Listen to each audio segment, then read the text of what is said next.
د لوی او مهربان خدای په سپېڅلي نامه درنو لیدونکو سلام. د نن ورځ خبرونو ته ښه راغلاست. نن شنبه د 1403 کال د چنګاښ 14مه نیټه ده چې د 2024 زیږدیز کال د جولای له 6 نیټې سره برابر ده. په پیل کې د مهمو خبرونو سرټکي.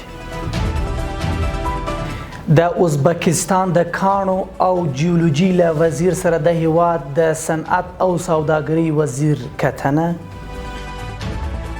د افغانستان په اړه د عمران خان نوې څرګندونې له افغانستان سره د اړیکو پراختیا د پاکستان لپاره جدي اړتیا ده. او د بایدن د ادارې لخوا د اسرائیل څخه ړوند او غیر مشروع ملاتړ.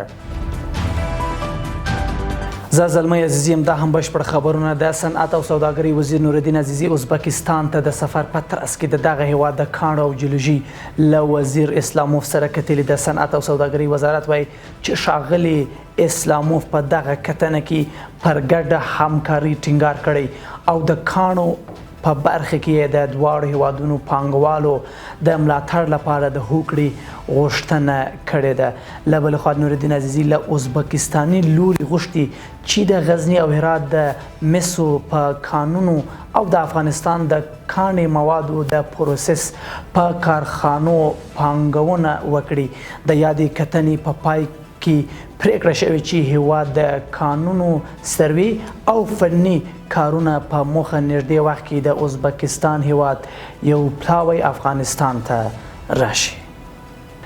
بل خبر. د مخابرات او معلوماتي تکنالوژي وزارت وایي چې دغه وزارت د پلان له مخې کندوز کې د 14 مخابراتي سایټونو د جوړولو عملي چارې پیل شوي دي. د یاد وزارت په وینا د دغه سایټونو د جوړولو وروسته به په یاد ولایت کې مخابرات او انټرنیټي خدمتونو ته لاسرسی زیات او په دغه برخه کې به د هیوادوالو ستونزې هم حل شي.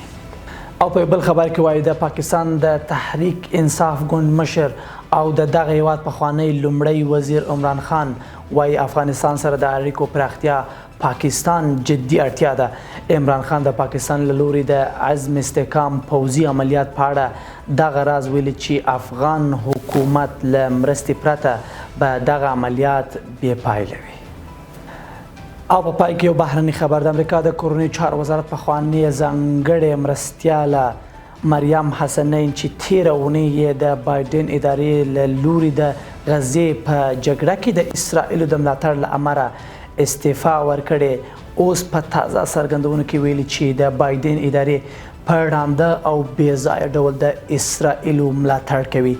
اغلې حسنین الجزیرې تلویزیون ته ویلي چې زما په ګډون هغه چارواکي چې استعفا یې ورکړې ده له څو میاشتو راهیسې غزه کې د اسرائیلو د ظلمونو او وحشتونو سربیره د بایدن ادارې د ړانده او ویجاړونکي ملاتړ شاهدان و. نوموړي دغه راز ویلي چې د بایدن ادارې د فلسطینیانو د ازادي او عدالت دپاره د دوی غوښتنه نه ده اورېدلې او له پامه یې غورځولې ده.